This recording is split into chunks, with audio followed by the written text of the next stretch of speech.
Kate Pope. You probably know me as Wild Nutritionist, and I teach gut health for moms and babies. Okay, Christina from Nova Scotia, Canada. My son is 3.5. Jordan Welsh from Missouri, 4.5 and 1. Devi from South Africa, and I have a 4-year-old son. Christine from Orange County, California. Babies due early December. Amazing. Felicia, Pennsylvania, 2 girls, 6 and 5 months. Chris from Brazil, 1 and 4. Awesome. Jormarie, and I'm from LA, 2.5 and 8 months. Anna from London. Angel from Colorado. Christina from Denver. Jack from Iowa. 7.5-month-old boy and a 9-year-old girl. Anna from South Florida. We're from Florida. 10-year-old girl and a 4-year-old girl and an 8-month-old. Amazing. So you can see we're all over Norway, the UK, San Francisco, New Zealand, Chile, Australia. Oh, wow. You guys are up early. So the way the class is going to work, we have about 50 minutes of teaching, and I'm going to explain to you all about gut health, all the things that I talked about that we were, on my Instagram and on the page for the class. And then I'm going to talk to you about my course, which is called Mama Baby Biome. And I made this course after my son was born, and the birth of my son, like I'm sure many of you can relate, changed the trajectory of my life, of course, for the better. And there was lots of learning along the way. He was born by C-section, which was unplanned and very disappointing for me. And over the past 18 months, I've done a lot of healing around it. I've made a lot of peace with it. And I accept fully our birth as beautiful and meant to be.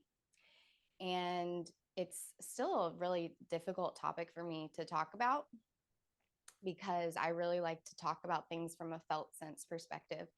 And so I get really caught off guard, and maybe you can relate to this when someone will just be like, how long did you push for? Or what was your birth like? Really offhanded conversation, because I really need to tell this story with a lot of feeling and remembrance for what that was for me and what it's continued to be for the past 18 months as he's grown and I've healed and he's healed. And Mama Baby Biome has been a big part of my healing, creating this course and getting this message out there to moms around healing the microbiome, gut health, and really helping our families thrive so that our culture thrives. This is something that's super important for me, and really drawing a bigger cultural attention to mothers and what mothers need, and helping mothers in times where the advice is so broad and far reaching and not always helpful. And so I love to teach from the place of the body. My background's in dance, and I have always loved my body. I've always really been invested in my own health. And I think that when people understand more about their physiology and more about how the body actually absorbs nutrients, this creates power and confidence. And that's the best thing that I could give to you, because you're the one who's going to make all the changes. You're the one who's going to take the steps. And the more assurance and strength that you know in your bones that you're doing the right thing, the easier it's going to be for you. And it's not always easy, because our babies are being born sick today. And that's because we have a sick world. And I also think we have a beautiful world and a world of repair. And that's another one of my messages that I want to teach and share, is that we can heal from anything. I truly believe that. I've seen it in myself and my son and in the lots of clients that I've worked with. So one of my mentors from GAPS recently, I'm a GAPS practitioner. I'll explain more what that is in a moment. But one of my mentors recently passed, and today she had a memorial service, and they zoomed it all over the world because she worked with thousands of people, and you might know her. Her name's Dr. Becky Plotner. And what was so amazing about Dr. Becky was that she had the biggest heart. She loved to share and she loved to teach. And she did, from her heart always. And so I am passing on her legacy. I share the GAPS legacy. I teach about regenerative agriculture and real food.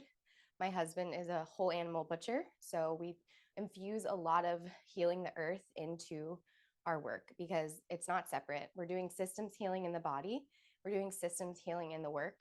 And I just wanted to give a nod to the lineage that I come from, which I deeply respect and honor through my teaching. So thank you so much for being here today. I'm very excited. So, like I said, we're going to have about 50 minutes of teaching, and then we're going to go into Q&A. I'm going to teach you a little bit about my course. Over 100 women are in it. We have a robust Facebook group.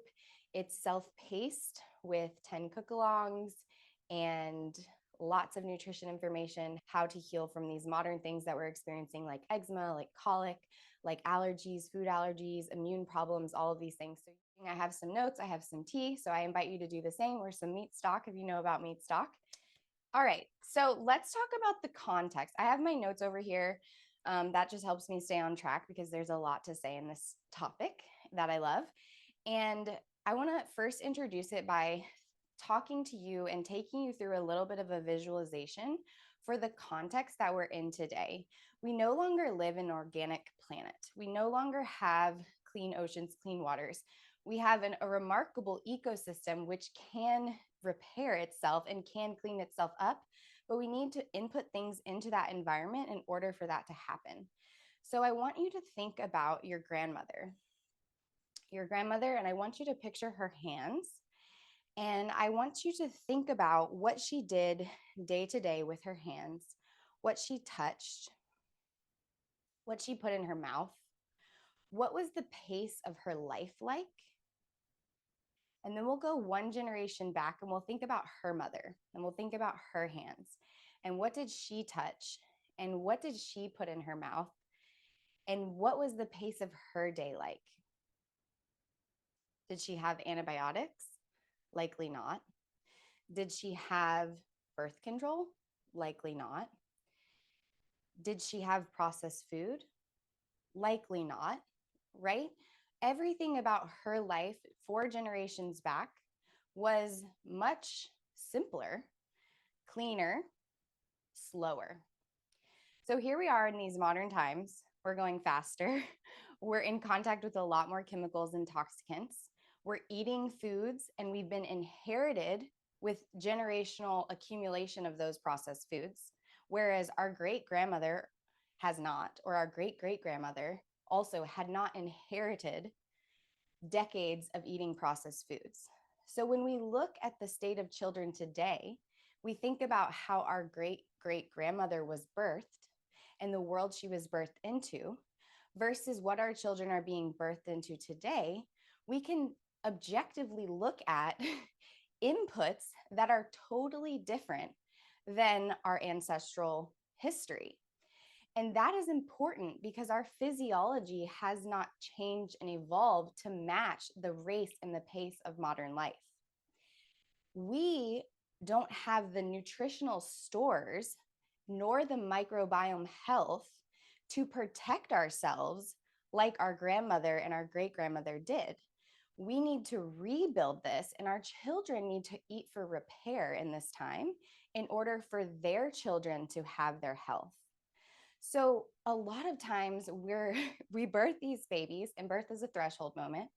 And suddenly the canary in the coal mine is screaming at us with all of these symptoms. And what are we to do about it? Because there's so much chatter and so much information. And these babies really need help. Our children really need help. And maybe you as the mom, like for me, my healing journey did start in my mid-20s. And I was like, gosh, I don't want to live with chronic migraines, and I don't want to have anxiety and depression, and I don't want to be chronically sneezing and having hay fever all year round.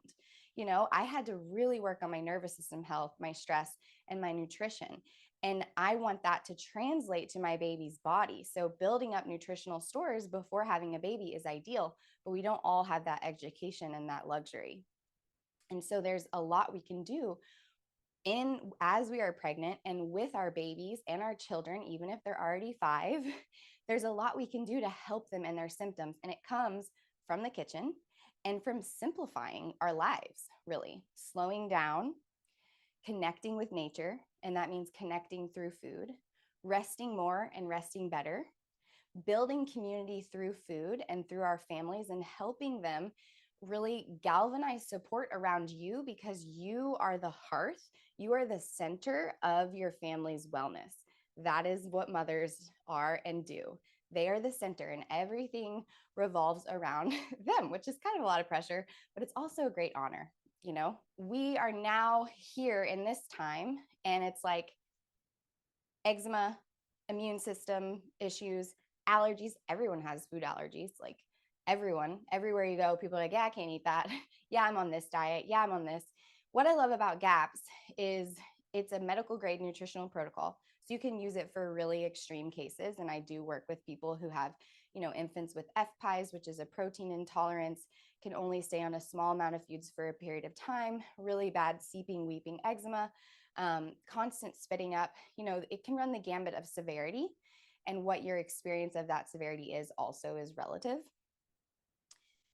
But GAPS is also just really about real food and preparing it at home in your kitchen and understanding the body and how the body works so that you can put the input in that supports the ecosystem. Okay, so more specifically, gut health. We hear about this all the time. What heals the gut? What is the microbiome? Your gut starts at your mouth, ends at your anus. It's a long tube, and this is where we digest nutrients. It's really important because in our gut is housed 80% of our immune system that we know of. So likely more, but what they've studied so far is around 80% of our immune system is stored in the gut in specialized cells called Peyer's patches.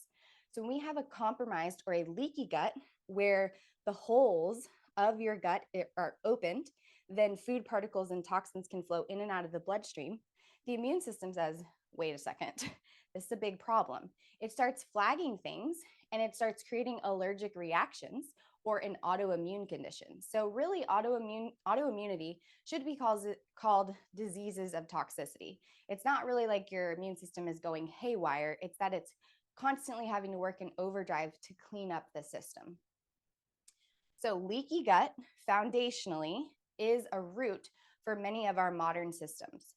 Where does leaky gut come from? How does it happen? So we have this big system. It has to be integral. It has to be closed, and it has to have collagen, a lot of collagen to keep it upright. And, all of our muscles, our skeletal structure, we need collagen to help us build.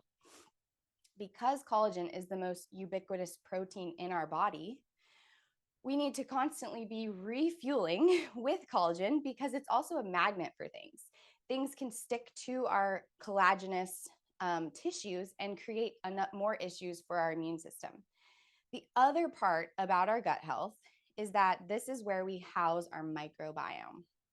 So our microbiome is trillions of different species that are meant to work synergistically with us, okay?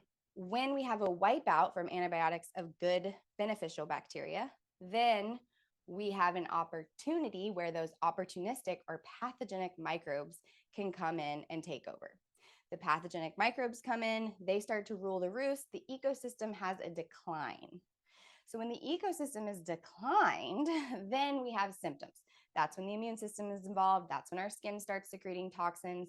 That's when we have extreme fatigue. Our organs start functioning at a lower level because now our liver has a huge burden because we have these pathogenic microbes who are in there and they're eating stuff and they're keeping control of other microbes and they're pooping and they're reproducing, and it's accumulated toxic waste. So when I say the body has an overburden of toxins, I don't just mean coming from the outside. I mean that a compromised microbiome or an imbalanced microbiome, another way I say it is a declined ecosystem.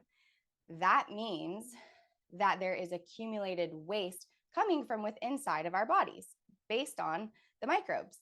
So we have two issues really going on that are resolved by using real food that's cooked at home, which is we have this structure of our gut and our digestive system, which is compromised because of maybe prescription drugs, maybe processed foods, maybe just stress, maybe your environment, maybe damaged microbiome, imbalanced microbiome, which has caused leaky gut.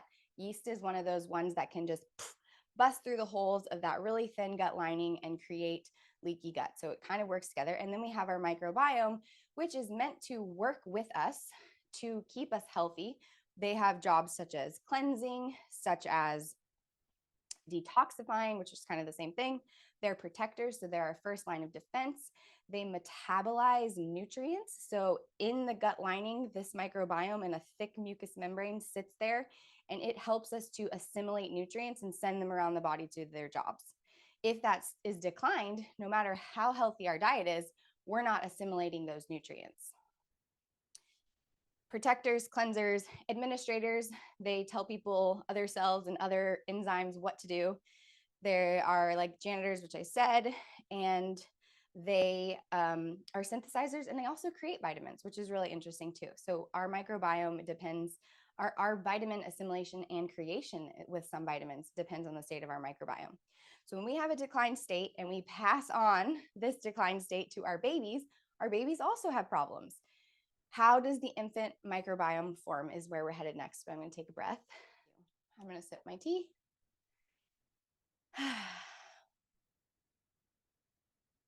I worked with a nervous system teacher for 5 years, still working with her. Her name is Kimberly Ann Johnson. You might know her. She's pretty famous. And one of the things that she says is that, like, let your body and your system take on and take in what it can. So kind of like a sieve, just allow this to wash over you, and what sticks for today is exactly what's meant to stick. You can watch this recording multiple times. You can learn more from me on my Instagram and in my course. So I acknowledge that this is very power packed, and some of you might have already come in and been like, oh no, I knew all this already. But yeah, if you're like, whew, that's a lot of information so far, just let it wash over you. And we will try to leave the class with some really strong takeaways that you for sure know how to take action around. Okay, so baby's microbiome, how's it formed? When the baby is in our womb, there is obviously nutrients that are passed through the umbilical cord, and the placenta has a microbiome. And one of the ways that the placenta passes nutrients is with microbes. So we are starting the seeding of the microbiome while the baby is in utero. They used to thought the womb was sterile, that there was no passing of anything that went in there. We now know that's not true. The Environmental Working Group has done studies on this and shown toxins that were banned in the 70s are showing up in the umbilical cords of babies. So we still have this accumulation of toxins from the outside that are impacting our babies. Not to mention whatever has gone on personally in your life that has changed or declined your ecosystem. So we're passing nutrients, this beautiful, amazing, miraculous system. We're passing nutrients and we're passing microbes. So the baby beginnings of the baby's microbiome is formed. But as we all know, babies, when they're born, they're really vulnerable. They don't have, like, their immune system is not fully formed. Their gut is not fully formed. And part of being on the outside in the first 3 or so months is fully developing that system. So when they go through the birth canal, they take a big gulp of air and microbes.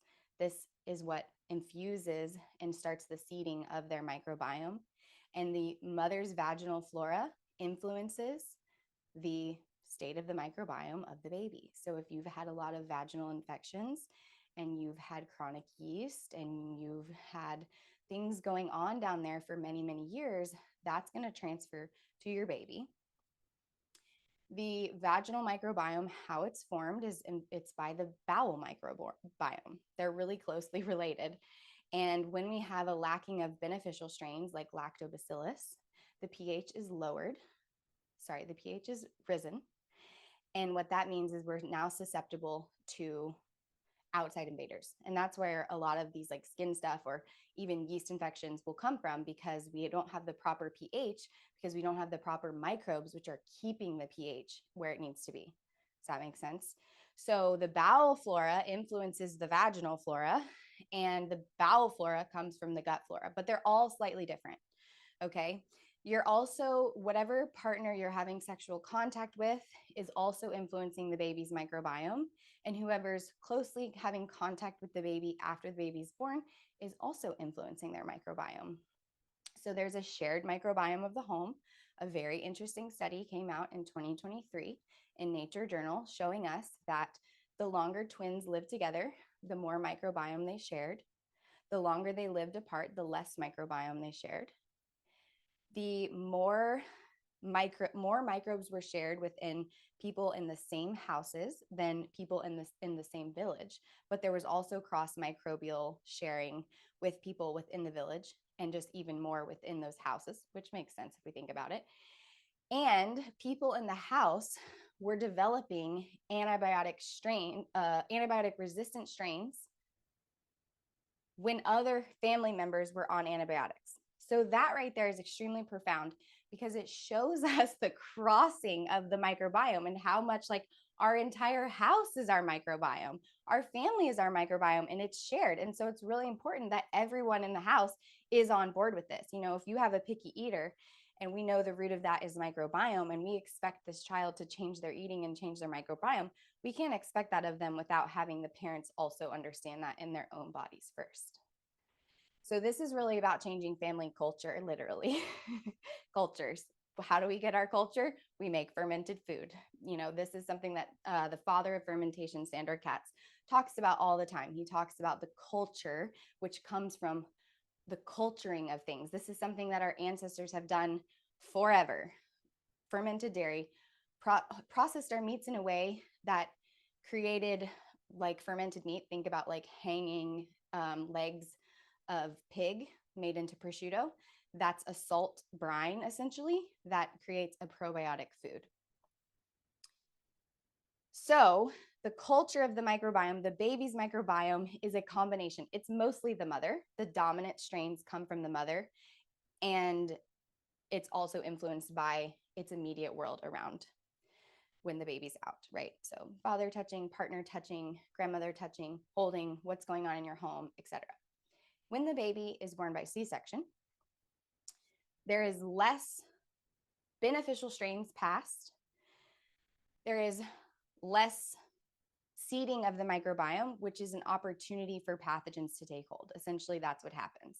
So it's really important if you have a C-section, if you had a C-section birth, to support your baby's microbiome, and specifically by helping mother to heal. All the things that heal the scar tissue and from the C-section are going to support the baby's gut and microbiome because it's healing the mama's gut. And when it comes to starting solids for baby, we want to be really particular, and we don't need to rush them at all with solid foods. We need to go really slow and just help their bodies build, help their microbiome accumulate beneficial microbes, and you might see some die-off happen, which is when the pathogenic strains die, which is a good thing. It looks like your symptoms that you already have typically, and sometimes it can feel a little scary because you're like, oh, I'm doing all this work. I'm cooking all this food. It's supposed to be helping, but things are looking worse. That's a good sign. Okay. So there's nitty gritty nuances to that, which I teach fully in the course, and I help people understand what die-off is, and it really flips healing on its head. It makes it like, oh, I'm sick. I'm actually healing. This is great, because all the input that's going into the body is beneficial foods that are helping you heal and helping change the ecosystem, raising that ecosystem from its decline state. And it takes a lot of time. So just on that note, people do see really great results right away. But sometimes, depending on how deep the damage is to the microbiome, it can take a lot of time because, like I said, these microbes are transient. So just because we start eating fermented foods doesn't mean that it's just going to stick and, okay, we did 1 week of fermented foods or 2 months of fermented foods and it's all healed. Okay, it takes a lot of time and consistent effort and work. And sometimes people have such a hard time even introducing those foods. So that's when we rely on the animal foods, the building foods that repair the collagen of the gut lining, that support the mucous membrane. And we go really, really small with ferments, diluted sometimes for a baby. And I'm talking about around the time of starting solids specifically. With the breastfeeding window, it's best to just support the mom's microbiome. You can also, there are schools of thought that introduce drops of diluted probiotic brines to the baby. Something that you could do is like use it as a moisturizer. So you put it on your skin And then the baby is obviously having a lot of skin to skin contact and is taking in that in very subtle amounts, almost like a homeopathic dose. So you can do that with like a fermented cod liver oil. You can do that with sauerkraut brine. You can put a little commercial grade probiotic on your nipple before feeding. That can really help. What else influences the baby's microbiome? Breast milk, of course. Breast milk is amazing, whole, beautiful food. It doesn't just contain food for the baby, it contains food for the microbiome. And this is in the form of oligosaccharides. And these are special carbohydrates that are meant to feed the infant's microbiome. So this is incredible. And no matter if you had antibiotics in birth or something went really terribly wrong with your birth, breast is still best. I know there are situations where mothers cannot breastfeed, and I help them through that, or they do some sort of combination feeding. So I teach how to wean off formula as fast as possible, how to support the mother's nervous system so that her milk supply comes in. This is really important. Not having fear, not having a bunch of people in your head chattering. And then, of course, there are some cases where it's just not possible. And so we can do things like creating our own homemade formulas and supporting the baby's microbiome just the best that we can. And there's no reason to feel any shame about that or to have like regret. You know, it's just that's your path, that's your lesson, that's your gift to transform in this moment. What can I do with what I have, with the situation I've been presented with? All right, baby's microbiome. We're kind of getting a picture of that. I did start my son because we had the C-section, and you know that also means drugs, which are damaging to the microbiome. A huge dose of antibiotics, which was just like, you know, very intense moment for me to have so much work that I put in just like wiped out in 5 minutes. I did put him on a commercial probiotic right away, and that really helped a lot. My son's number one symptom as a baby, he was very calm. He was a great sleeper, pretty good at pooping. The main thing was he was constantly spitting up my breast milk. And at the time after my birth, I was having like some sugar, some wheat, and the yeast really bloomed in my body once the antibiotics were administered. And what that meant was that my milk was very sugary and yeasty, and he was very yeasty. And so when I would nurse him, he would spit up from the yeast that was likely overgrown in his stomach. A lot of reflux is yeast overgrown in the stomach. And so I changed my diet after 3 months and went back on GAPS, the tried and true that I know. I specifically emphasize so much organ meats, liver, heart, animal fats. That helps drown the yeast. I also increased my kefir again, started taking kefir, had a lot of soups, meat stocks, number one staple. And my son's spitting up resolved by like 85% or 90%, which is pretty crazy because at this point he's 3 months old. He'd spit up every day of his life, like a lot of spit up, like 5, 7, a lot of times a day, almost every time he nursed. And so for it to really reduce like that, when I changed my diet, I was like, okay, there's something going on here. But just on note on changing my diet, emotionally, I wasn't ready. And I speak about this in my course. I speak about this on my Instagram. I just didn't have the capacity for that. You know, I'd already done some preparing my body for healing, and I like really emotionally, comfort wise, needed the chocolate chip cookie. So we did the best version of that we could. We got through a level of, you know, I got through that emotionally, did enough healing where I built up the strength to say, okay, I'm ready to try. And I just share that part because like this is a big lifestyle change. This is a understanding of like what food is, the re-education around food. And I think that it's nothing to rush, but sometimes we do need to implement discipline, which is like a really masculine trait. And in that time of the postpartum, like I just couldn't do it for myself. And I just, you know, I have grace for that period of time and we were okay, you know?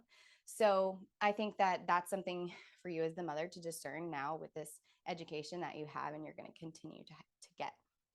Yeah, I'll just speak for a moment about the atopic triad because I've covered the immune system a lot. And I have another recorded masterclass that you can watch that goes really into detail about the atopic triad.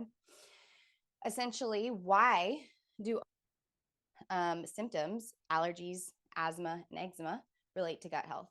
So what a lot of people don't know is that the lungs are detox organs. And when things accumulate in the lungs, like think about the, you know, if you've seen a picture of the lungs, it's like extremely intricate, right? Every part of the body really is, but the lungs kind of have this butterfly effect, and they have so many ventricles and places for things to get stuck. And if we think about what happens when we have coughing or mucus, we have like an escalator that comes up and brings stuff up and out of the body. And so when we have an accumulation of phlegm, that's an accumulation of toxicity that the body cannot get rid of fast enough or appropriately. So when asthma starts to come on, it's usually triggered by a sugary cold dessert, usually dairy, usually ice cream, usually overly sweet, maybe dyes, maybe like crazy chemicals in that ice cream as well. So the asthma is triggered, then they go to the doctor and they get some suppressant drugs, which then stop the lungs from doing their job. And this is where asthma becomes life threatening. So, what do we need to do to support asthma? We need to clean up the gut. We need to support the gut health so that the lungs aren't having to detox and expel all the gunk that's actually coming from our gut microbiome. So when we connect the dot between that symptom, between that food that that kid ate, which then triggered a symptom which is now ongoing, we just have to take a few steps back and get to the root, which is supporting the gut with meat stock. So what about the skin? The skin is made up of the same type of cells that our gut is made up of, epithelial cells. These cells line things, and epithelial cells regenerate in the body, but the body is really smart. So it will be like, I need to allocate my resources to the gut or to the brain or to this liver, wherever the highest priority in the body is, that's what the body is going to prioritize. The skin, not really a high priority, not a big deal for the body. The skin can have ailments, the skin can have crusties, the skin can be dry, and that's not going to be life threatening to you. It can be very distressing for a mother, and I'm not diminishing if your child has eczema or if you have eczema. I'm not diminishing that at all. I'm just showing you it's actually something really smart that the body's doing by using the skin, this huge organ that we have, to help us distribute and to get toxins out. It shows us that the gut is not properly moving things through the bowel, and also the gut is not balanced. Because if the ecosystem was balanced, we'd be able to eliminate these toxins without pushing them through the skin. Anytime something comes through the skin and a mark is left, that just means there's not enough resources to rebuild tissues for the skin. So we need ample building of the gut and of the ecosystem, AKA the microbiome, to help heal our skin. And it's happened. Like, it's one of my favorite symptoms to work with because I know how stressful it can be for moms, and for it to change is just like the most glorifying, beautiful result. Really, I love that. And our skin is also, from like an emotional standpoint, our skin is also where we experience like our sensitivities.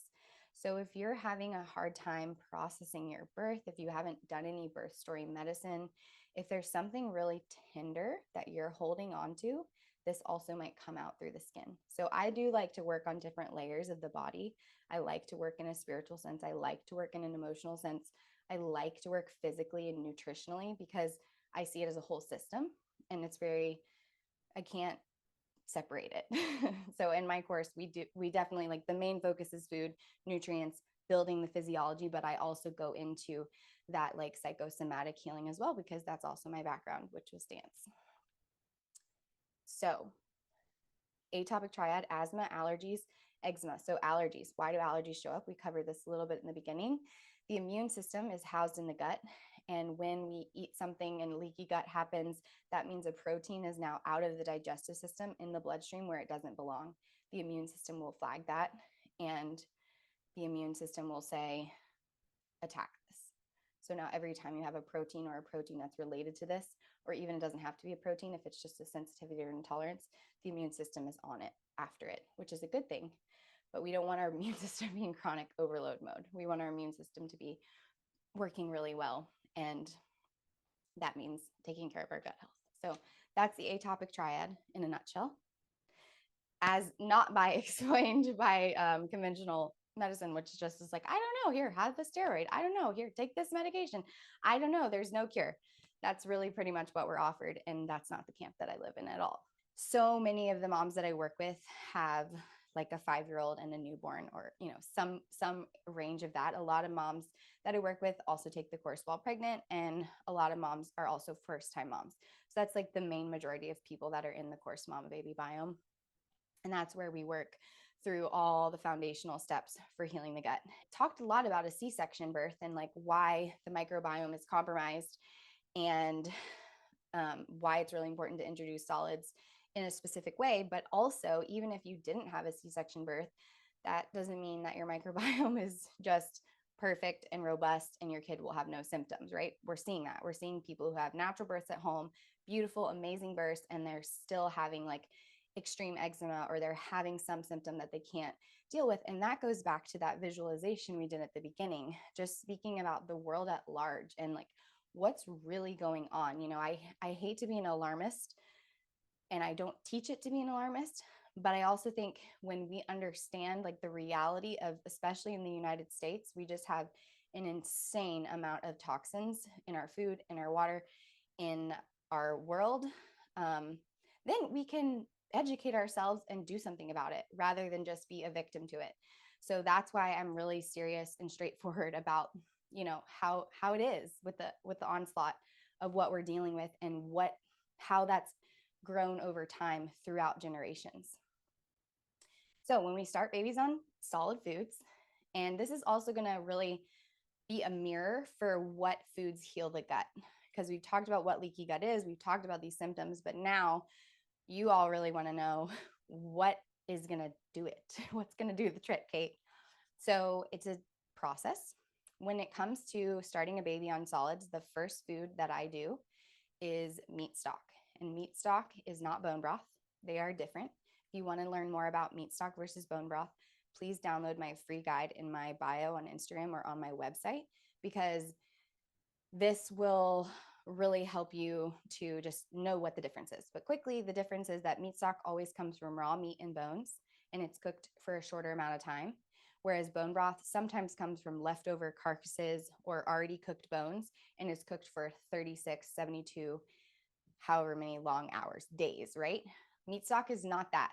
Meat stock is a short cook time, just enough to extract the collagen and gelatin, which will heal and seal the gut lining, but not enough to change the protein structure, which can exacerbate symptoms in the gut.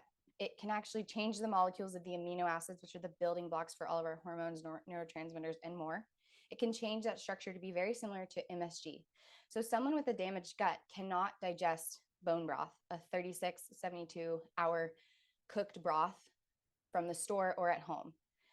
Someone with a damaged microbiome and gut can digest meat stock, which is cooked for 3 hours, 6 hours, no more really than 10 hours usually. Like the bigger the animal, the longer the cook time. Makes sense, right? Because you're breaking down proteins, you're melting collagen into gelatin.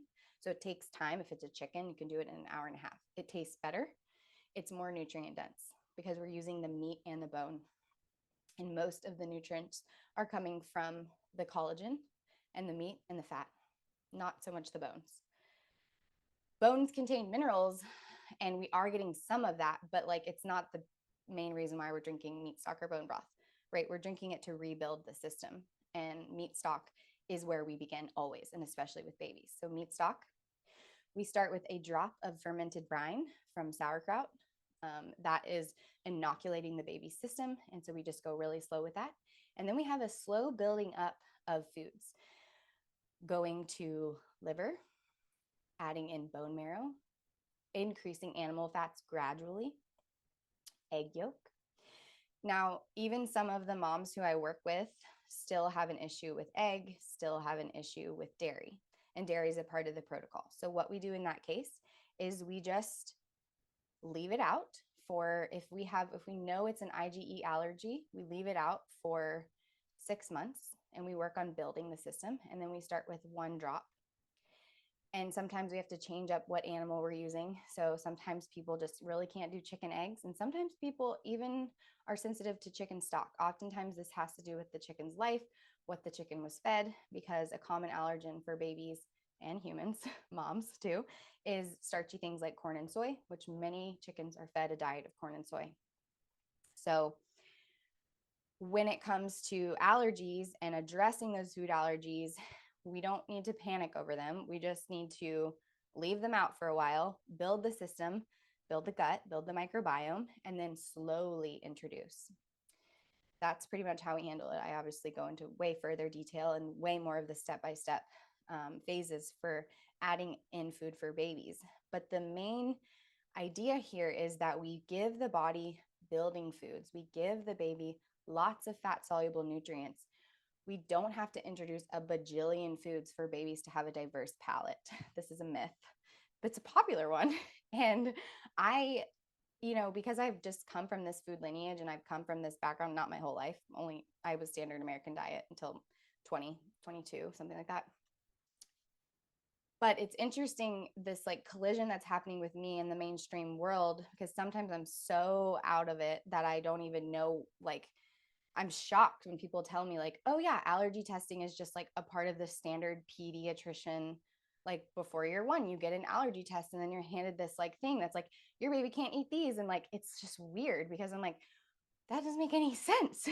Like, I mean, sure, we want to know if there's a life-threatening allergy. But getting a test and having someone tell us like you're never going to be able to eat this food again isn't really helpful. And you're going to know to an extent how allergic your baby is just by being and interacting with them. Like you're going to feed them a food, something will happen or something won't happen. And then you'll have a sense of what's going on. So anyway, I don't really believe in allergy testing because the work that we have to do to build the microbiome can happen before spending lots of money on this test. What they tell you in the test, you probably already knew through your assumptions and your great observation skills of looking at your baby, right? And we have to do the work of healing that allergy anyway. And so why waste $250 on a test or however much it costs? No judgment if that's what you've done. But for me, I just like to go a route that's more holistic and efficient, basically. These foods can be really great teachers for how the microbiome, how the body works, because we'll directly see by what we're inputting into the body what comes out symptom wise or not, or healing. Like, this is the beautiful thing. Like, you start giving your baby meat stock, and I can tell you, I have so many DMs. Maybe some of you are those mothers of videos and pictures of babies eating meat stock as their first food and thriving, and people saying, I can't believe it. Like, I can't believe it, how well my baby's doing, because we're just starting simply. So with babies, first meat stock, it's plain, no salt, no veggies. We just do meat with a bone attached to it. I teach this in the class, exactly how to make a proper batch of meat stock.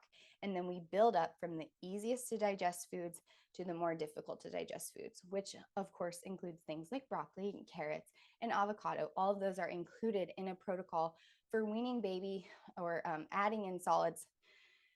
But you don't always have to use those plant foods. And if your baby has severe symptoms, most cases, leaving out the plant foods makes it a lot better. And the gradual introduction of plant foods, if they cause problems, would be trying fermented foods. Those don't work. Okay, we cook that fermented food in a soup and then we try it that way. So every time we hit a roadblock, there's a little negotiation that we do. We take a step back and we try again. That's really the process. And it's really beautiful because you learn so much about healing. You get connected to your body and your own healing and your baby's healing. And it's just very foundational work. I also want to say just one more note about nervous system health and how I really like to teach this in a way that is available for you to take on what you can at the moment. And I will coach you and help you differentiate and discern what the most important thing is at this time, because I have more experience with the protocol and with my own body and working with all these clients. So that's what I do in the course. I give you all the lessons and information because it is very bio-individual.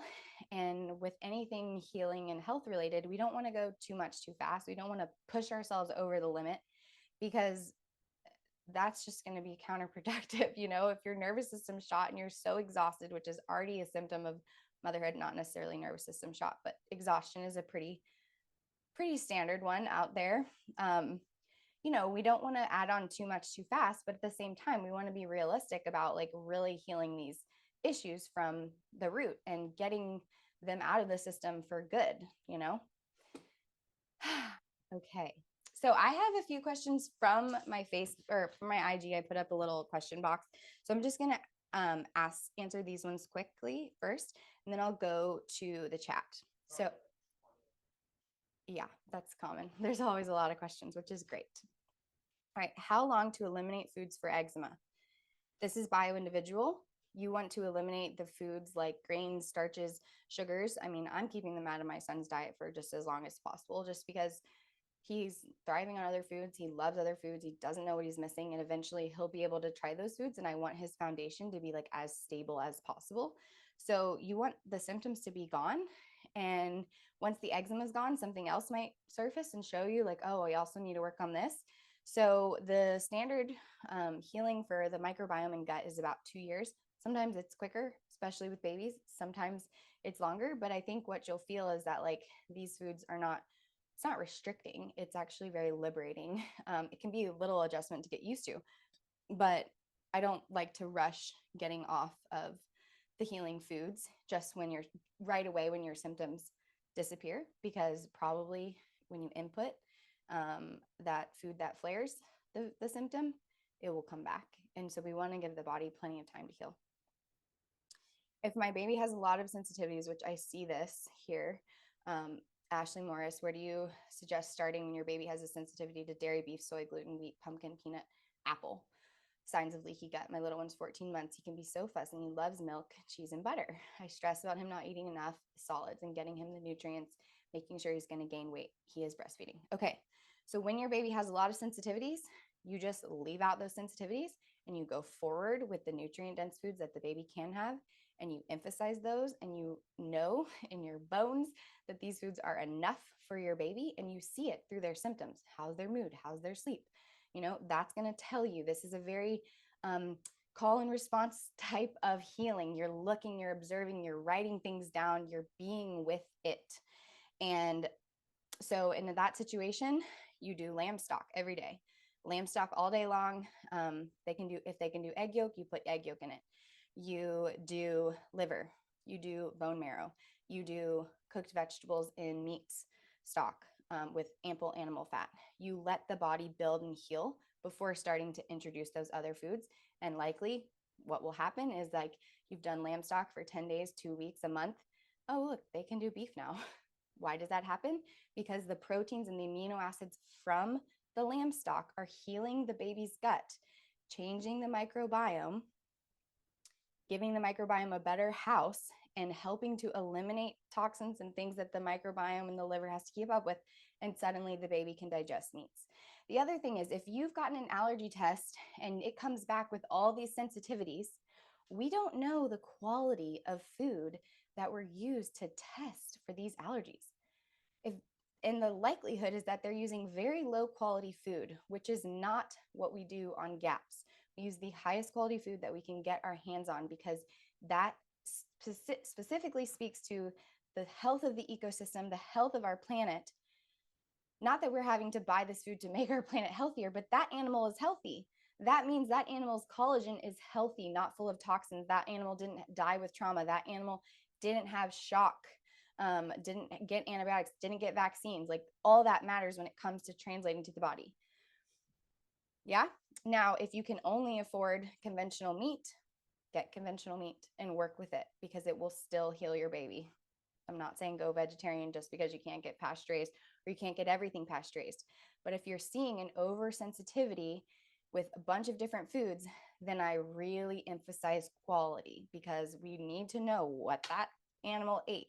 What the animal eats is what you eat. So you wouldn't eat a diet of corn and soy if your baby has allergies, eczema, and no one should. It's not food for us.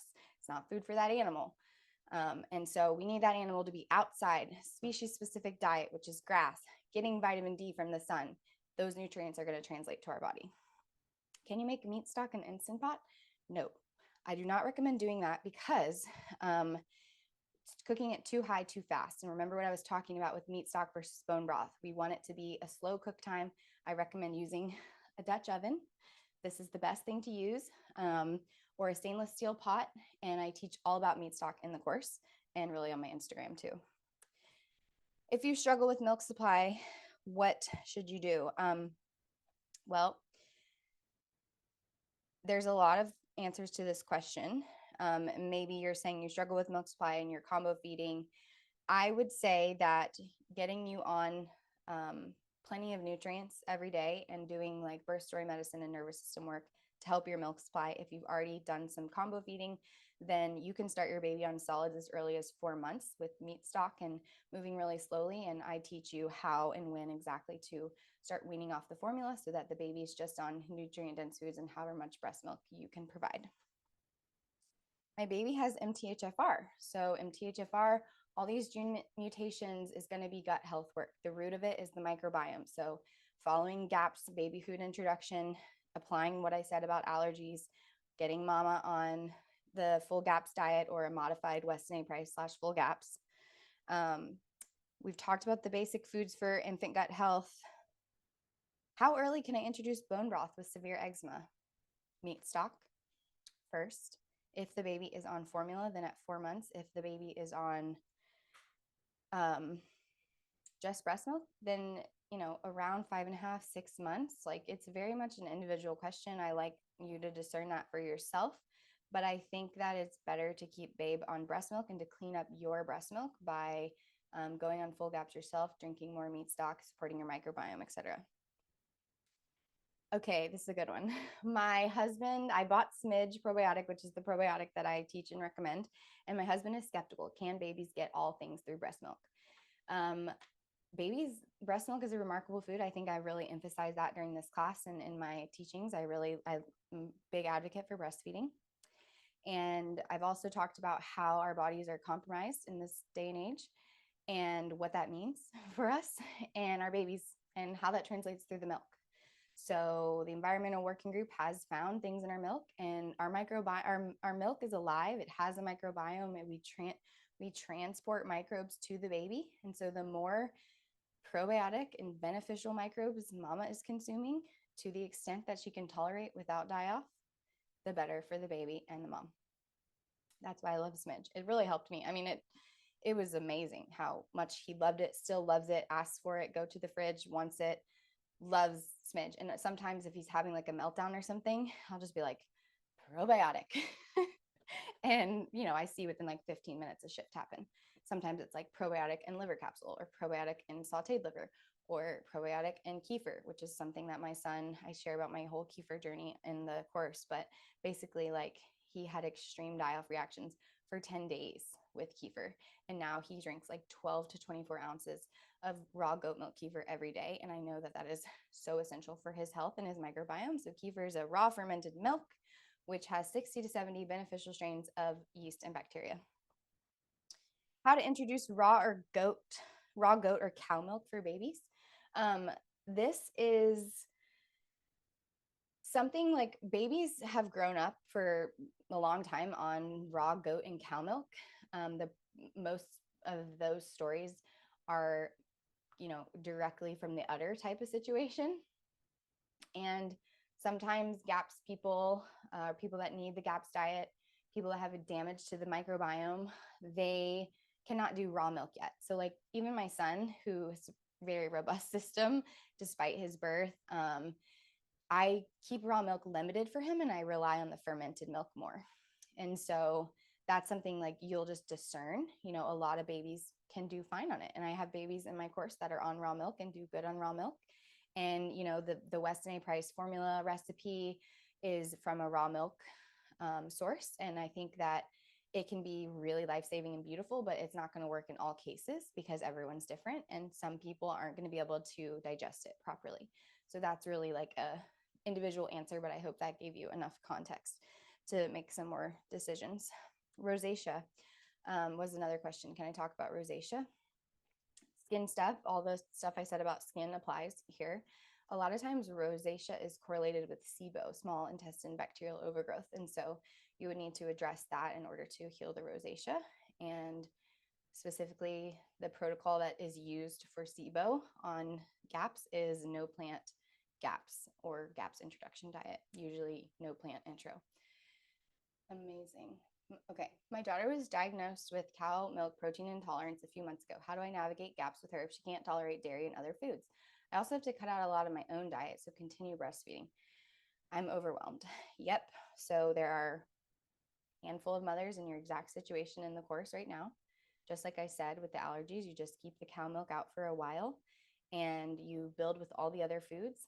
And once it's been 6 months, you can try again. And I would recommend trying with a goat milk or a camel milk. And it can even be before 6 months. But like for a lot of moms that I've worked with, we'll try things in like really small amounts to see how it's going. And if it's not going the way that we want it to go, then we just say, okay, phew, we gotta really let this rest for 6 months and heal. If the placenta has a microbiome, can ingesting your placenta via placental encapsulation aid in redeveloping your own microbiome and your baby's microbiome? Good question. Probably. I feel like the placenta ingestion thing is like a very just individual choice. I think it has benefits, and if it's like something that's calling you to do it, great. I know there's other benefits besides a microbiome situation, but placenta encapsulation would also probably kill microbes. It's a living thing, and once we heat and dehydrate something, it's going to shift those nutrients. So that's something to consider as well. I want to expand my diet, but I'm nervous about her reacting to foods. Her stools are continuously mucousy, but I've noticed increases with probiotics. Are probiotics okay to continue every day with her stools being this way? Okay, so mucus on a standard American diet or with foods that could be allergens. So mucus on with foods that are like grain, starch, sugar, showing you that's not okay. Mucus, when you're in a healing protocol, is a good thing. We want the mucus to leave the body. Just like when we're cold, we need to cough out that phlegm in our lungs. We don't want that phlegm to sit there. We need to get out. So anytime there's mucus leaving in the stools when you're on a healing protocol, that is a good thing. Mucus leaving in the stools from adding in a probiotic could be a good thing. If it worries you too much, you can always reduce the dose, okay? Home birth baby, but baby ended up in the NICU, antibiotics for both of us, and had anesthesia from surgery. He got eczema all over his body at 3 or 4 months. Found coconut in my diet to be a culprit. Now has mild eczema on his extremities, super red, super dry, cracking cheeks. Give him organic whole foods and smidge. He also has an egg allergy. Aside from adding more nutrient foods, do you think I need to detox for the drugs he was avoidingly giving? How do you detox the baby? Okay. You detox through building. Plain and simple answer. You build the body with healing foods, nutrient dense foods, meat stock, meat close to the bone, bone marrow, organ meats, not egg yolk in this case because your baby's allergic. Those foods are going to help your body detox. You can also add in detox baths, which I teach in the course. Juice can be helpful depending how old, I don't know how old your baby is, but juicing, I just started. Juice is actually, fresh pressed juice is one of the first things in the baby GAPS protocol in a small amount. Some babies have a hard time with it, so we just leave it out for a period. I don't feel it's near as important as those building foods like I just named: meat stock, bone marrow, organ meats, yolk, etc., animal fats. But like, interestingly, my son, I just started giving him some fresh pressed juice. I'm ready to get back into juicing. My juicer broke, so I've been on a break. And he had like mucus in his stools. And I was like, okay, so there's like some die-off reaction happening. Cool. And it's just like, that was something we don't usually have. He has some carrot juice. I blended it with kefir and yolks. He drank it. He had mucus stools. Like, okay, cool. So that's like something that's telling me something. The next time he drank it and the next stools were not mucusy. So it could have just been a one-time event. We could try another vegetable and it could come back again. It could go on for several days. But I know because of his system, what he's getting in, there's nothing inflammatory for him. There's nothing that's aggravating his system. He's just getting healing foods, so that anything I see coming out in his behavior, his sleep, his mood, his stools, it's die-off, and it's a good thing. It's a healing sign. My daughter has bouts of eczema since she was a baby, mostly on her cheeks and leg. We follow a strict ancestral diet when I was pregnant, and her first foods: bone marrow, yolks, and liver. Beautiful. We didn't introduce any grains until after 1. She'll have white rice every once in a while. She still has flare-ups and we can't figure it out. Do raw milk, dairy in her diet now?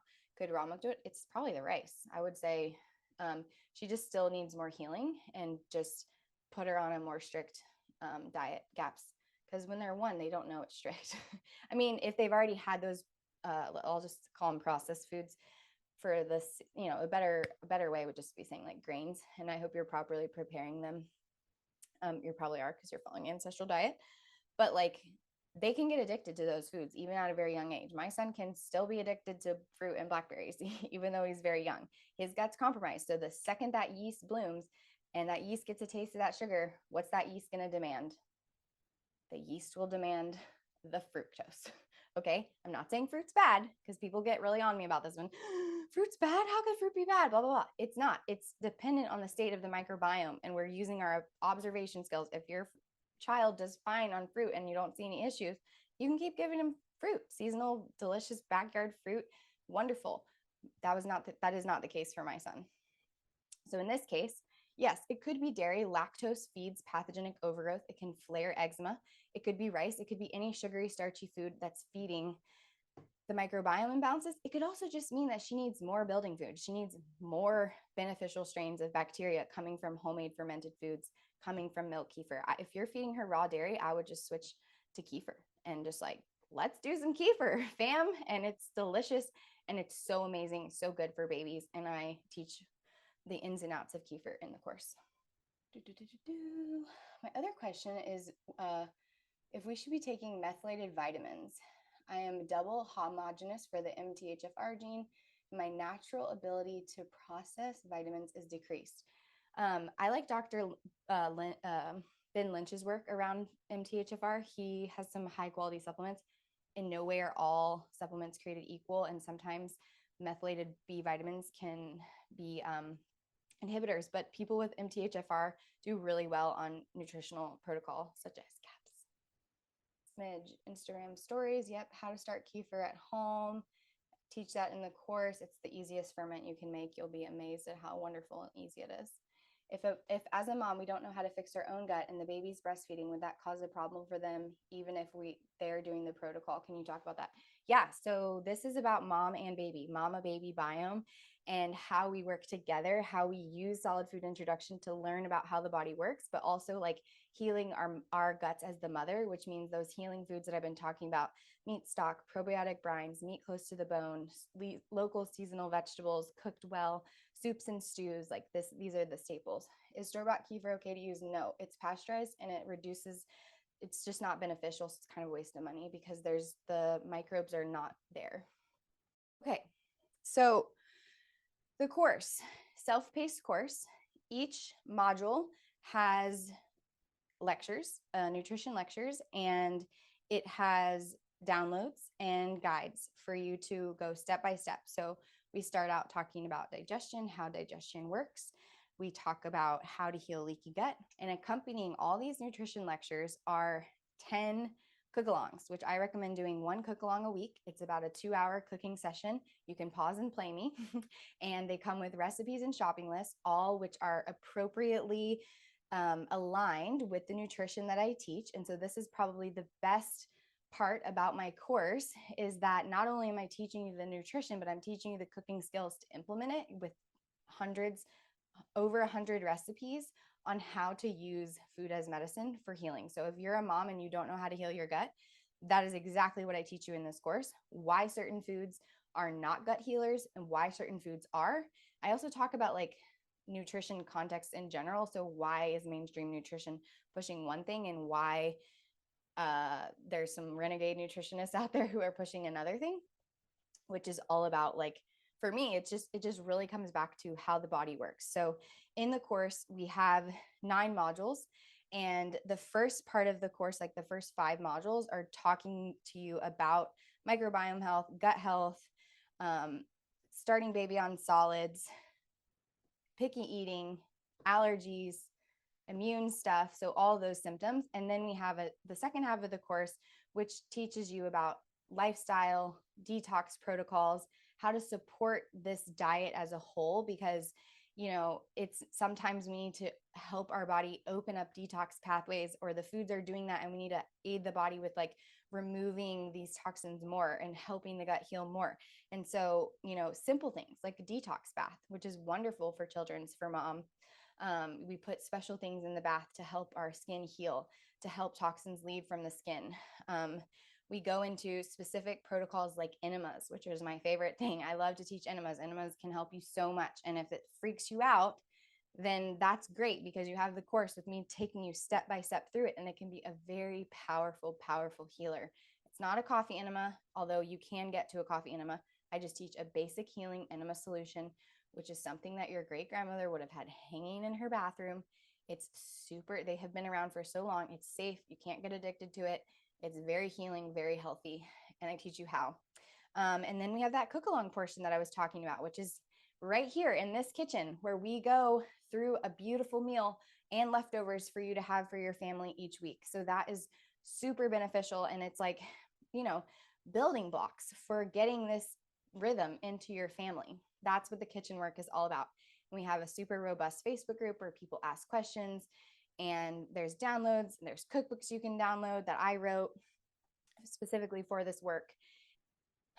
My son and I both have a rash that flares up on our face, and I was feeling defeated because we've been following this protocol for over a year now. I'd love to know more about this. Yeah, sometimes stuff comes up, and like sometimes you have to tweak what you're eating and what you're not eating. So could be need for more meat stock, could be need to introduce a specific kind of probiotic, like maybe it's beet kvass, maybe it's kefir. The flaring ongoing is just a part of the healing. But also you might need to like work with someone to really like nail it down. My baby has very bad cradle cap, and I have bad eczema, and my husband has psoriasis and I had to have antibiotics after birth. If this is yeasty, should I add ferments? Yeah, you should. Yeast is the root of eczema, is also cradle cap.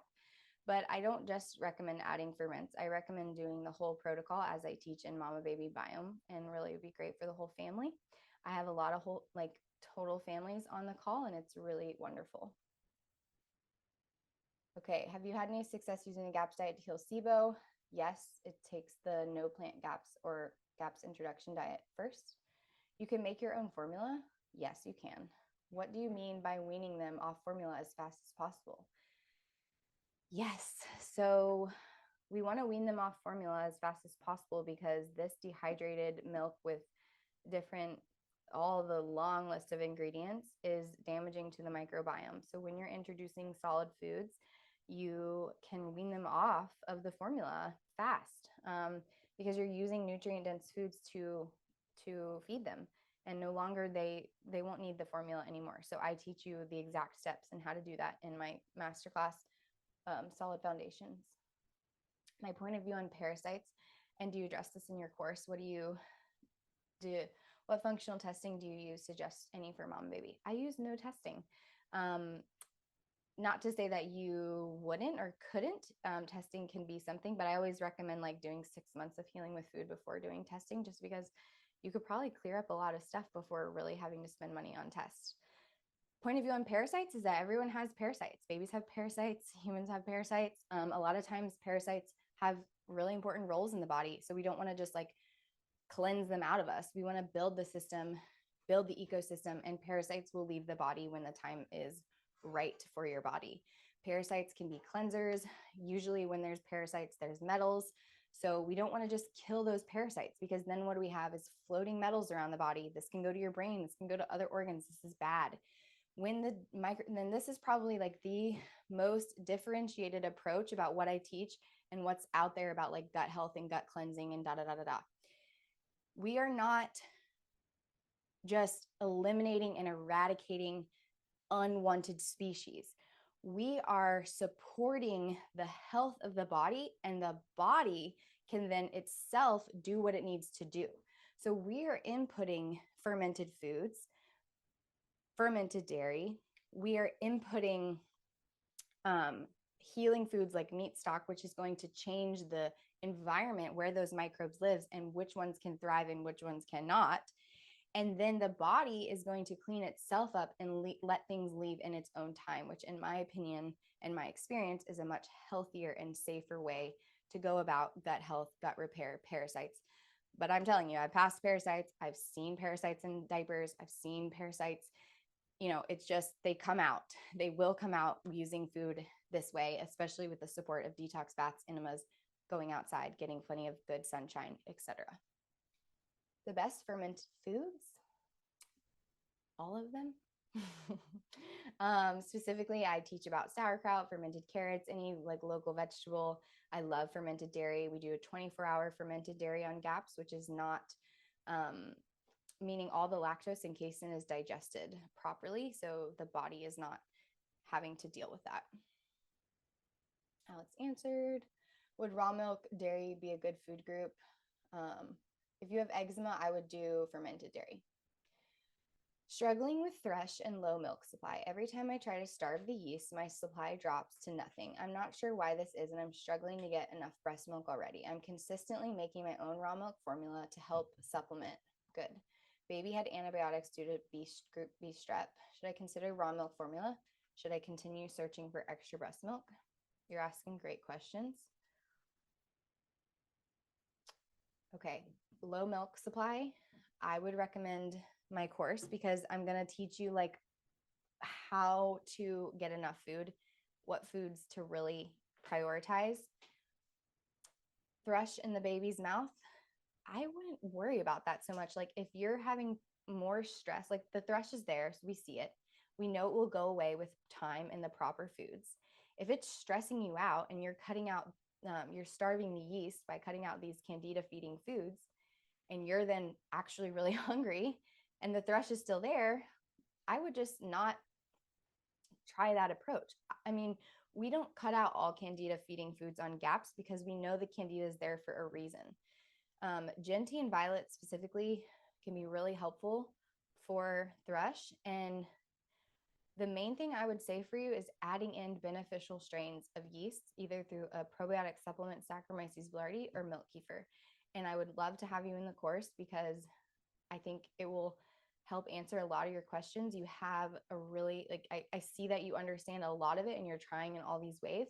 And I think there's some key pieces that will just connect dots for you and make you be like, oh, okay, now I really get what I'm doing with healing my body. And considering raw milk formula or extra breast milk for moms, I mean, how old is your baby? You could start him on solids pretty soon, probably. And I would probably go I don't know. It depends. Like if the milk from other moms, like, do you know what they're eating? Does that make you feel more comfortable in your nervous system? Does that make you feel more relaxed? Or does making the raw milk formula feel better for you? If you can't get your hands on raw grass-fed dairy, would organic kefir still be a good choice? Yes, but you would need to make it at home from low pasteurized grass-fed, grass-finished milk. It doesn't have to be raw. Saccharomyces boulardii for mom to take, and then Genti and violet for baby, no more than 7 days of it. My baby's the same and always has huge spit up. Around 1 month, he started to have really watery and mucousy poops. She's almost 4 months, did stool testing, and they didn't find anything. That's common. She said that she might be reacting to what I eat, but not sure. What do you think I could do from your experience to start and target it and treat it? I would, if you can, go on full GAPS for you, Mama Irina. And around 4 months, if she's on formula, you can start giving her meat stock. I did for my baby at 5.5. He was really interested in food. You know, there's a lot of opinions out there about when babies should start. You could just do plain meat stock for like 3 weeks, really, before even adding anything else if you start a little bit earlier.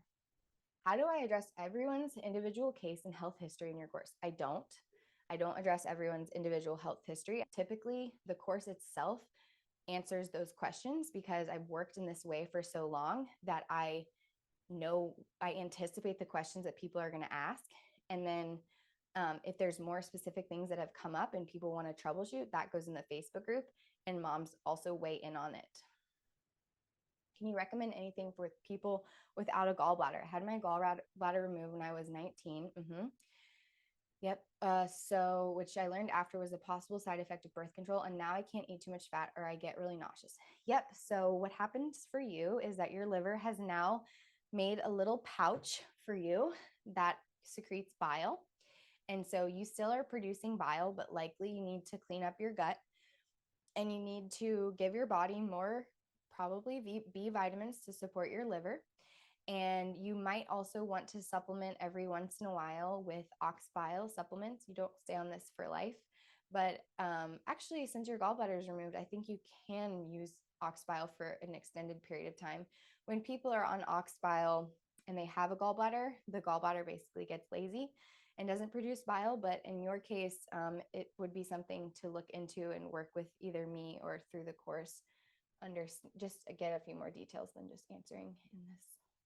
I have some, but I don't like taking it before every single meal. Yeah, most of the time I'm still nauseous anyway. Okay, so yep, I think that you would want to just like look about the foods that really work for you and figure that out and maybe do full gaps for an extended, 6 months or something and see what changes for you and then go from there. My 21-month-old regularly has hives. They are worse at different times and better at times. Would the cause of his hives be similar to your explanation of eczema? Yes. If we don't know what our food allergies are, is it best to find that out before we start GAPS? No. It's best to just start healing your body with GAPS and it'll be clear something you can't digest. And okay, so the approach also that we take, not always with babies, but you can just kind of anything that's not a life-threatening IgE allergy, which is a smaller percentage of people that have those, you can just bust on through the allergy. For, a mom who's stressed, like maybe you want to just take it really slow, and that's mostly what I recommend. But, if you're seeing like just little things come up here and there from a healing food, like properly fermented dairy, that would be something to just keep on going through. So could bone broth be a negative effect on our microbiome? Yes, it could. Both are good, but meat stock is better. Meat stock is better, and meat stock is for most people with, if you drink bone broth and you don't really feel any symptoms from it, you're probably fine. If you think you're in good health, you're in good health, and you have a robust system, bone broth occasionally is great. We have a bone broth occasionally, but the main thing we do is meat stock because it's just so much better. It's just so much more nutrient dense. How to get a baby to consume meat stock? He's 8 months old. He won't eat anything. Yeah, put in a bottle, put it on your finger, swipe it in his mouth. You have to just be really consistent. This is actually a somewhat common question I get. Most of the babies are just like, meat stock, nom, nom, nom, nom, nom. But what could be happening is it could be causing a die-off reaction in his mouth. And so we would just sort of you just keep being persistent. You don't give him other foods besides your breast milk, which hopefully you're having your full GAPS diet too. And or clean, nutrient dense, ancestral, and then you just keep working with baby. Is constant hiccups a sign that something's wrong in the gut? It's usually yeast. Is raw milk better than kefir? I personally like kefir. Both are great, beneficial foods. Kefir has all the benefits that raw milk has, plus 60 to 70 beneficial strains of yeast and bacteria. I've been vegetarian my whole life. Meat is basically not something I can get my head around, but I feel like there may be something to look at to address my gut health for my son. He does eat a little meat, but not a lot or often. My gut too, of course, but I don't eat meat. So I teach meat-based healing. I find that it's essential for what we're doing here. It's essential for rebuilding. And where I would suggest that you start, if you are open to starting with some meat, would be some really clean chicken stock made from feet, carcass, necks, and getting your baby on that too. I do have some moms who have been vegetarian for their life and have done successfully on the protocol and have done really well in the course, but it has to be something that you yourself want to do because it is a very meat-centric class. Resources do you have for markets to get the best meat and bones? Yeah, we teach you how to source, how to ask the right questions in the class. And we definitely want to have a database around the world of regenerative meat, but we don't have that yet. Do I suggest doing a parasite cleanse? No, I suggest doing what I've talked about, how the body builds. So you basically asked that. You said, will doing this type of work be its own cleanse? Yes. Someone told me not to do GAPS while nursing, said I'll dump toxins to the baby. Thank you for bringing that up. That is a really misunderstood conception out there about GAPS. And we're dumping toxins to the baby anyway. And you're not doing GAPS intro. We're not doing a heavy metal detox. We're not doing coffee enemas. We're eating real food, which is helping the body heal the gut. I mentioned liver capsules, but how do you administer them to your baby? Does the course have tips and tools for working towards the GAPS lifestyle for children 3 and above who are picky? Yes, I do, because a lot of the moms who have a picky eater, or they have babies that are older and their symptoms have shown up and showed us what it's all about, they now are having their second baby. And so they're trying to do things differently from the get. And it's really applicable to work on GAPS with the whole family. So I absolutely include picky eating because this is one of the things that is the most common today. It's so important to address because not only are we addressing the picky eating, but we're addressing the nutrient deficiencies that is a result of the picky eating. Where do you get your goat milk kefir? I make it myself. Hi, is this meeting recorded? Yes. What was the name of the probiotic? Wow.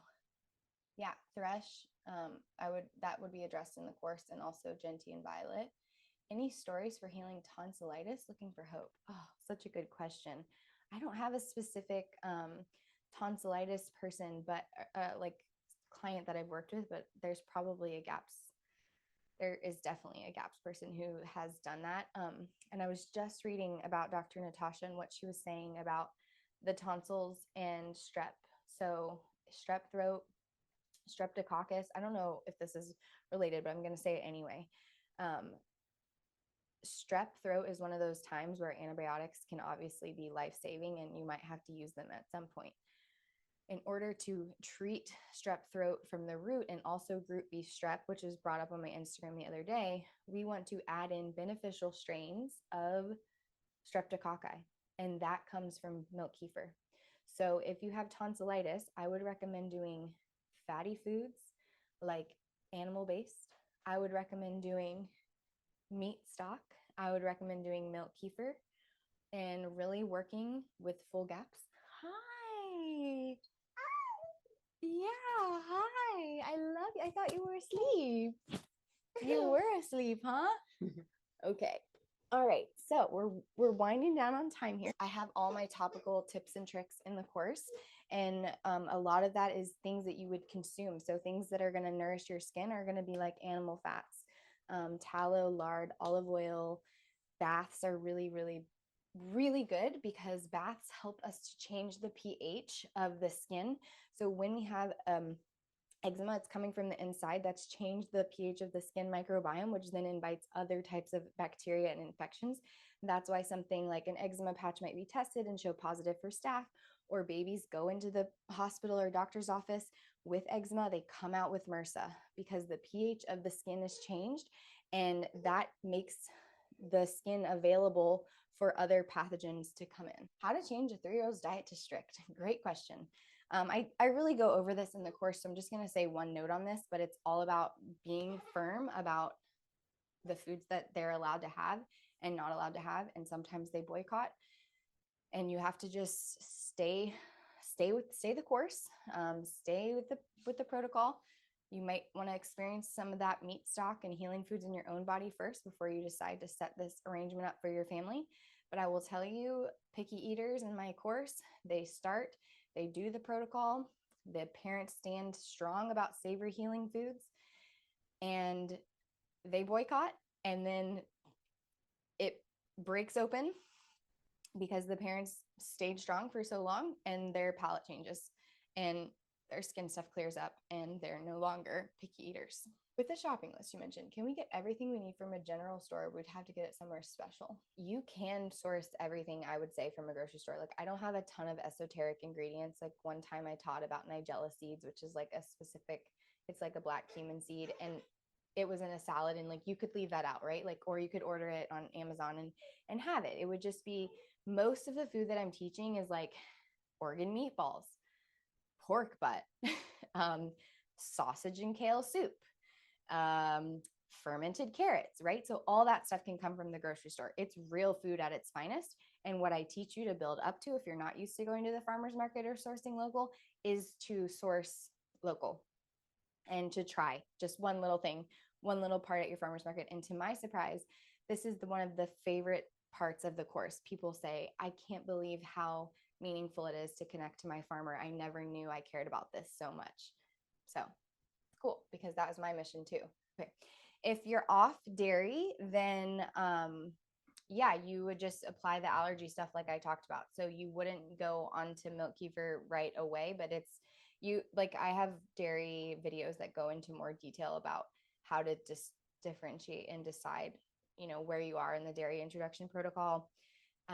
If you can't do milk kefir, oftentimes goat milk kefir is fine, but we work through dairy. Like, can you tolerate ghee? Yes, check. Can you tolerate butter? Yes, check. Can you tolerate whey? Yes. So it's a step-by-step process, just like that. Instant pots are GAPS approved. Can you touch on why they might be detrimental? Yeah, we're just using like a very high heat and temperature, and it changes the structure of the food and makes it more difficult to digest. Look, I don't think instant pots are like the end all be all. If you're doing all traditional foods and you're occasionally using an Instapot, I think it's fine. Like, I don't think you really need to worry about it too much. I just don't teach instant pots as a part of my protocol. I don't use them really as a part of my healing. We have one. We've used it a handful of times. It can come in a lot of handy, or it can come in handy in a pinch and that kind of thing. But just maybe shift if your cooking is 10 or 100% instant pot. Can you do 75 instant pot and 25% something else? Or can you, just work with that? Do you think there's a correlation between increased flu and COVID vaccines and the uptick in illnesses, poor gut health, and autoimmune issues? Yes, I do. Vaccines can be very damaging to the gut, of course. They contain lots of metals and all sorts of crazy things. So they're definitely going to damage the gut. And that's like, Robert Kennedy, he's done a ton of work. I actually love his story because he was a fisherman by like his hobby, and he was lobbying for these high amounts of metals that was showing up in the fish that he was loving to fish. And these moms intercepted him and said, hey, if you're worried about mercury levels in the fish, why don't you check out this vaccine? And so his whole life trajectory changed, and he started advocating for mothers who had been injured with their babies had been injured by vaccines. So the approach with the vaccination from the GAPS perspective and from my perspective is, if your baby is not 100% healthy, do not get a vaccine. If you want to vaccinate, do not get multiple vaccines at one time. And if your baby has a runny nose, any little stitch of illness or symptom, do not give them a vaccine until they're completely healthy. And I think Dr. Natasha recommends, like, if you want to vaccinate, up to, wait till 4 years old. My son is not vaccinated. Obviously, my husband and I were on a childhood vaccine scheduled. We did not participate in any of the recent vaccinations, and we will not vaccinate our son. What's my thoughts on cheese? Love cheese. Cheese is amazing, high quality, properly fermented cheese. There's a lot of cheese that's on GAPS, and when your healthy gut is, ready for cheese, go for it, baby. I have an exclusively breastfed 10-month-old, and he has terrible gas. We're working on introducing foods. What do you recommend? Yeah, you don't feel comfortable giving him gas medicine relief. That's your good mama intuition. So you got to work on his introduce solids the way that I teach. It's a really beautiful protocol. So I didn't tell you the end of this story, but son's spitting up 85% lessened when I changed my diet and stopped eating sugar and grains, which was feeding yeast. And once I added in meat stock, he had one big burp, literally, and never spit up again. So it was super straightforward for me. And that shows me that in his upper GI, there was yeast overgrowth. And so once he had that meat stock, it helped him heal on his own. Obviously, breast milk is very healing, very good for him. And I loved our breastfeeding journey. I'm still nursing, even though I'm pregnant, and we're working out the details there of what the next step is. But yeah, he thrived on the solid foods, and I did it very slowly and very meticulously. And his body showed me what he needed.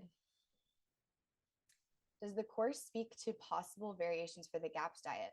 For my son and I, he has hives, and I have a lot of food intolerances and gut issues. There's a specialized variation not needed. Yes, it definitely speaks to specialized variations. I teach full GAPS, but I really talk about the principles. And so on full gaps, for example, nuts are on full gaps. And I would say my family's on full gaps, but my son has not had nuts and I'm not giving him nuts. And, we can't just turn to gaps and say like, oh yeah, like almond flour is allowed. So let's make a million almond flour sweet things. That's not going to heal your gut. Okay. What's going to heal your gut are those building foods, animal foods, fermented foods. That's really powerful healing. And you lean onto those foods, even if the whole foods are allowed. And like, let's say the holidays are coming up and you might have some sweet treats that sneak in here and there. And that's okay, because the maintaining of your diet is really those building foods that are so powerful. What's the protocol for purchasing kefir? So you got to get your grains and you got to make it yourself at home. Interesting. So she's basically saying like the environment's impacting what he can eat. And then when we have environmental stuff going on, that just points us to our gut microbiome. So I'm like sensitive to mold. My husband is not. We have different microbiomes. We have different ways of working in our like world and health. And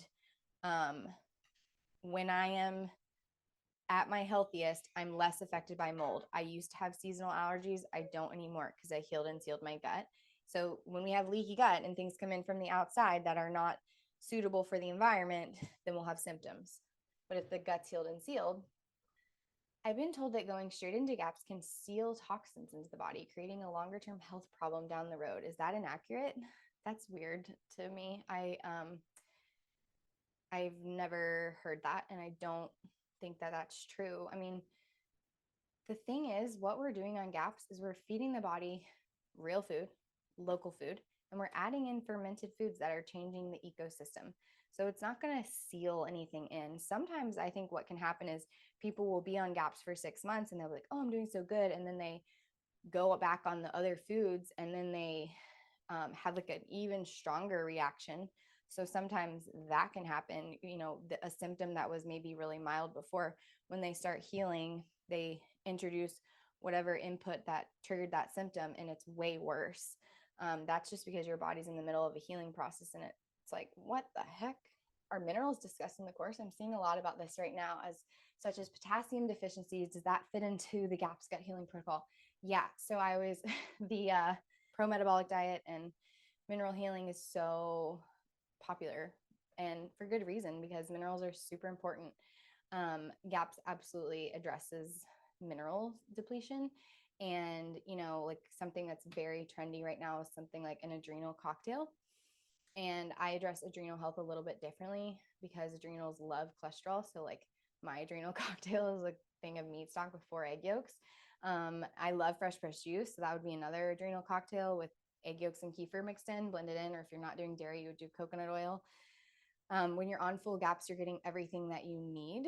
And I also talk about, my favorite magnesium supplements, and GAPS is a pro-metabolic diet.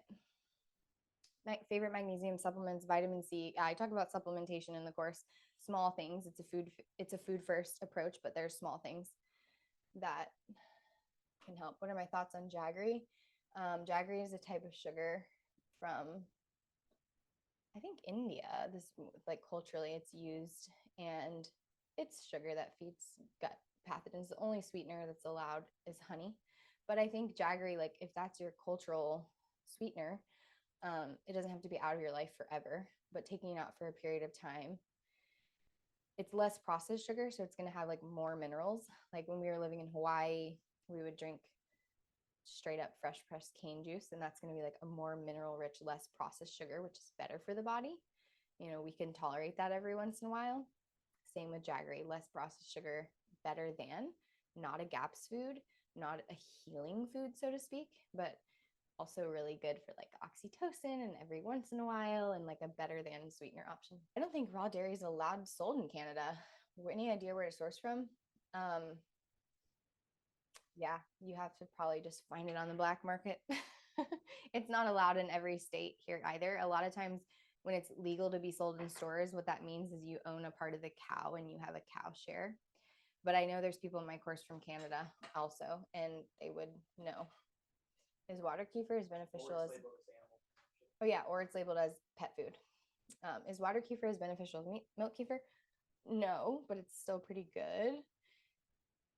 Thank you for talking about that. Really powerful to hear your thoughts. Yay, RFK. Heck yeah. My 8-year-old was vax injured. He's on the spectrum as a result. We did GAPS at the beginning when he was diagnosed, but we also told to avoid dairy. What are your thoughts? He's still gluten-free and dairy-free.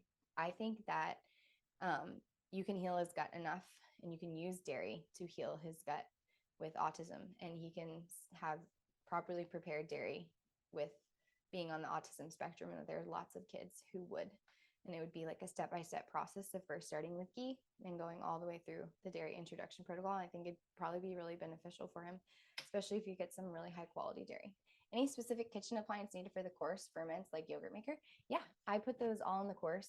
Yogurt maker, glass jars. I try to keep it pretty basic. Like the way that I have it organized is like need to have, fun, good to have, fun to have, you know?